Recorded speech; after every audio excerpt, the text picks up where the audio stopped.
Bueno, pues llegados a este punto, contamos como siempre con la firma, siempre acertada, personalísima de Carlos Cuesta. ¿Qué tal, Carlos? Buenos días, ¿cómo estás? Muy buenas, ¿qué tal? Bueno, nos vas a hablar, cómo no, del accidente de Adamuz y, bueno, pues de esa pésima, por no decir otra cosa, gestión del gobierno de Sánchez con respecto a todo este tema y en general con el tema de la red ferroviaria. No, pero sobre todo porque yo creo que ya, independientemente de que nos hayan estado contando mentira tras mentira, que ha sido una cosa espantosa, mientras decía Pedro Sánchez, Óscar Puente, hablaban de la transparencia. Dices, ¿transparencia? ¿Transparencia de qué? O sea, lo único que hay transparente en España, por lo visto, son los raíles, que los han dejado tan absolutamente debilitados que efectivamente ya casi son transparentes. Pero con los datos que se les han ido cayendo, más los que ha aportado la comisión teóricamente independiente, que es absolutamente dependiente del gobierno, pese a lo cual no le ha quedado más remedio que reconocer lo que era obvio, y es que la vía está absolutamente destrozada, sí que hay datos suficientes, ya creo, como para hacer ya una cronología. Y vamos a intentar hacerla porque salen a la luz todas las negligencias, y cuidado con este término. Las negligencias en materia penal pueden tener una responsabilidad criminal. Obviamente, si tú no destinas el dinero que tienes que destinar al mantenimiento de la vía, cuando tienes advertencias, cuando tienes los conocimientos, tienes expertos alrededor que te lo están diciendo, significa que tú has tomado la decisión de no invertir en algo que era necesario para salvar vidas. Bueno, vamos con esa cronología. Atención, vamos a ponernos en el día del accidente, Adamuz, Córdoba, descarrila el tren Irio, se vuelca, al volcar arrastra al tren Alvia, lo lleva a un terraplén y el resultado son las 45 víctimas mortales que ya, dato que ya todos conocemos. Bien, vamos allá. Aquel día 19:43 se produce el accidente. Obviamente se produce de manera prácticamente instantánea. Uno descarrila, chocan contra el Alvia y evidentemente empieza todo el desastre. Obviamente de los dos trenes y en los dos trenes. Bien, en ese momento 19:43 Adif no se ha enterado. No se ha enterado y tenemos constancia por las llamadas posteriores que ahora voy a relatar. Y no se ha enterado, y esto hay que remarcarlo, pese a que tiene, y así nos lo ha estado recordando Óscar Puente, un supuesto sistema de control que nos ha costado más de 3.000 millones de euros. Pero el sistema, por lo visto, no ha dejado constancia o no ha dejado aviso, o quien tuviese que estar pendiente de él, no se ha enterado y por lo tanto no se ha avisado de que ha habido un accidente que afecta a dos trenes. Minuto siguiente, 19:44. Empiezan a sucederse las primeras llamadas al 112 de asistencia sanitaria, emergencias, por parte de las víctimas del tren Irio. Minutos después, o prácticamente de forma instantánea, empiezan a llegar las llamadas de las víctimas del Alvia. Bien, y el 112 avisa en ese momento a Adif tras recibir las llamadas de las víctimas, porque resulta que del centro de control o en el centro de control de Adif no tienen ni idea. De hecho, esto nos lo ha reconocido el presidente de Adif y ha dicho que efectivamente su primer aviso llegó por el 112, lo que quiere decir que un minuto después sus monitores, su sistema de control, lo que sea que tengan de 3.000 millones de euros, o no les ha avisado de nada, o los responsables de certificar esa información y de captarla estaban otra cosa. El resultado es que Adif se entera por el 112. 19:45 a 19:48. 3-4 minutos decisivos. Se suceden las dos llamadas del maquinista del Irio. Es la persona que sigue viva. Hay que recordar que el otro maquinista falleció. Y realiza sus llamadas al centro de control de Atocha, que está integrado en la red de Adif. Bien, Adif se entera en ese momento por las llamadas de un maquinista accidentado de cuál es la situación. Hasta ese momento simplemente tenía un aviso del 112, según nos ha, repito, certificado el propio presidente de Adif, pero no tenía detalles, porque lo que tenía era simplemente la narración de que había víctimas en un accidente ferroviario. Bueno, en ese momento se entera por fin, es decir, ahí sigue sin avisarle el famoso sistema de control de Adif, y se entera porque uno de los maquinistas ha quedado vivo. Imaginémonos qué hubiese ocurrido si el maquinista también hubiese fallecido. ¿Tampoco se enteran en ese momento? Bien, de nuevo, el sistema de 3.000 millones demuestra que ellos sabrán qué han hecho con el dinero y qué han hecho con el sistema de control. Bien, 19:48 a 19:49. Por fin en Adif empiezan a moverse y llaman por fin al tren Alvia al darse cuenta en las pantallas, supongo, porque no nos lo han especificado, viva la transparencia, de que hay un segundo tren parado. Bueno, cuando descubren que hay un segundo tren parado, deciden que hay que llamar y llaman primero al maquinista del segundo tren, ¿vale?, del Alvia. ¿Qué es lo que ocurre? Pues que ha fallecido. Y entonces empiezan a llamar a otros teléfonos. Llaman en concreto al de una interventora, que es la famosa persona que les dice: estoy con un golpe en la cabeza, estoy sangrando, a lo cual responde la persona del centro de control de Atocha diciendo: venga, sí, que cómo está el material. Esto es literal. Por cierto, al primero, cuando le está dando todos los detalles, prácticamente le está intentando cortar la llamada. Venga, que sí, que me dejes un teléfono. Y el otro pobre hombre, el maquinista de Lirio, no hace más que repetirle: tengo un vagón, un coche incendiado, tengo el tren descarrilado, me voy a tener que bajar, repito, me voy a tener que bajar a supervisar, es de noche, necesito emergencia. Mientras desde el centro de control, repito, de Adif, porque el centro de control de Atocha está integrado en la red de Adif, no deja de repetirle: venga, sí, venga, deja el teléfono, que sí, venga. Dices, Dios bendito, qué nivel. Bien, 20:02. Llega el primer sanitario y el primer equipo del 112 al tren Irio. Estamos viendo ya una campaña en la que el gobierno de Pedro Sánchez está intentando derivar la responsabilidad al 112. ¿Por qué? Porque depende de la Junta de Andalucía, porque está integrado en emergencias, sanidad y demás. Bien, esto hay que remarcarlo.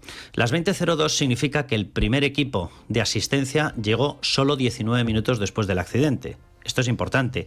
Solo 19 minutos después del accidente, pese a que Adif no les había dado ni gota de información.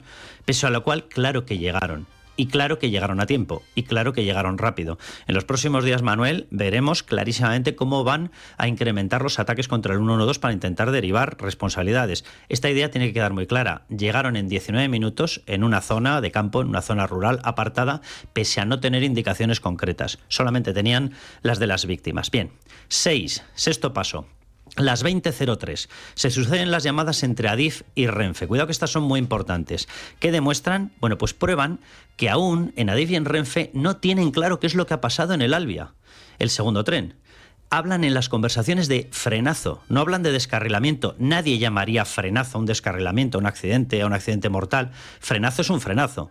Descarrilamiento es un descarrilamiento y se refieren a ello como un frenazo, repito, a las 20:03. Sigue pasando el tiempo, 20:35. Llega el primer equipo sanitario enviado al Albia. Claro, dirá la gente, este sí que ha tardado. Claro que ha tardado, porque hasta ese momento se habían quedado, al llegar a la zona, se quedaban en el primer tren. ¿Por qué? Porque tenían constancia de llamadas de víctimas, les hablaban de trenes, pero evidentemente con la confusión y con la llegada de los equipos, al ver uno de los accidentes se quedan ahí. ¿Por qué se quedan ahí? Porque Adif sigue sin informar de que hay un segundo tren. Y según iban llegando los equipos de emergencia, se quedaban en el accidente en el que veían. El otro estaba a 800 metros. Nadie les había especificado que había un segundo tren y todos los equipos sacaron la conclusión, además, viendo la cantidad de fallecidos que había, que lógicamente se tenían que quedar ahí. Nadie pensaba que había otro tren a 800 metros, con el retraso brutal que eso supuso. Bien, en medio de todo ello, y según Marlaska, vamos a agarrarnos, retrocedemos un poquito, 20-15 horas, llega una patrulla de la Guardia Civil, dice Marlaska. Al tren Albia, al segundo, dice Marlaska. ¿Por qué remarco esto? Porque el guardia civil que estaba allí presente lo está negando. El guardia civil presente dice que no fue a las 20:15, que fue a las 20:45. ¿Por qué? De nuevo, porque Adif no había coordinado nada y Adif no había hablado tampoco con la Guardia Civil para decirles que había un segundo tren. Esto es muy importante. En resumen, llega la Guardia Civil una hora después del accidente porque Adif ni estaba ni se le esperaba. Por cierto, en mitad de todo esto quiero remarcar una cosa, Manuel. El viernes nosotros intentamos hablar con este guardia civil que estaba dando información y nosotros hicimos lo que teníamos que hacer. Contactamos, hablamos, posteriormente hablamos con la comandancia para no meterle en un lío, la comandancia de la Guardia Civil, que recibe órdenes de Fernando Grande Marlaska, obviamente, y cuando parecía que todo estaba dispuesto para que habláramos con el Guardia Civil, de pronto nos dicen que no va a hablar y que no hay más explicaciones. Traduzco, y creo que no traduzco mal, que evidentemente hubo una orden por parte del Ministerio del Interior de que tenía que cesarse la vía de información y tenía que pasarse a la vía de censura. Porque claro, resulta que este Guardia Civil lo que estaba dejando clarísimo es que allí no había aparecido nadie de la Guardia Civil hasta las 20:45, porque Adif no se había puesto en contacto con ellos. Igual que tampoco dio datos con la velocidad necesaria al 112. Este es el resumen, esta es la cronología, y repito que lo que estáis dando son hechos, con minutos, con horas, absolutamente exactos y certificados. Es decir, más allá de la investigación de la vía, lo que queda claro es que Adif es un desastre. Y Adif es transportes, transportes es el gobierno y el gobierno es Sánchez.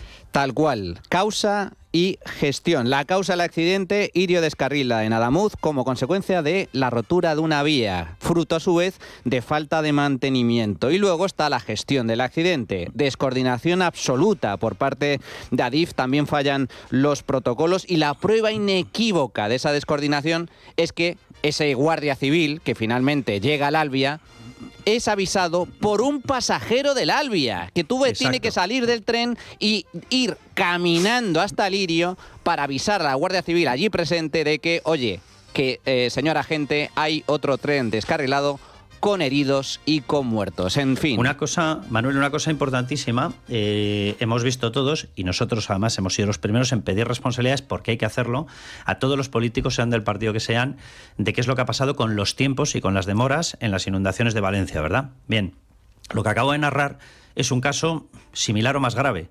Lo digo porque aquí Adif era el protagonista principal. Yo no le voy a quitar ni gota de responsabilidad a Carlos Mazón, ni ahora ni nunca. La tiene. Me da lo mismo que en el famoso CECOPI de emergencias tuviera que estar obligatoriamente o no. Si no tenías que estar obligatoriamente, tenías que estar política y moralmente. Pero es que en este caso, Adif es el responsable legal de esta coordinación.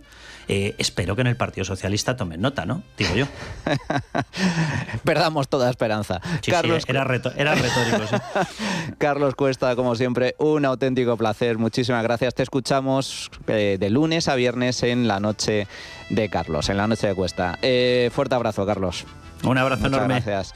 Bueno, señores, llegados a este punto, hacemos una pequeña pausa y vamos con el tiempo de tertulia, pero antes, una recomendación. Atención, si tiene más de 65 años y casa propia, esto le interesa. Le gustaría poder vivir con más dinero para lo que quiera, mejorar el día a día, saldar deudas, pagar un cuidador. Óptima Mayores le ayuda a lograrlo. Y es que Óptima Mayores cumple 20 años ofreciendo soluciones para complementar la pensión gracias a la vivienda, sin tener que renunciar a seguir viviendo en ella. Infórmese en el 900-900-100 o en optimamayores.com. 900-900-100.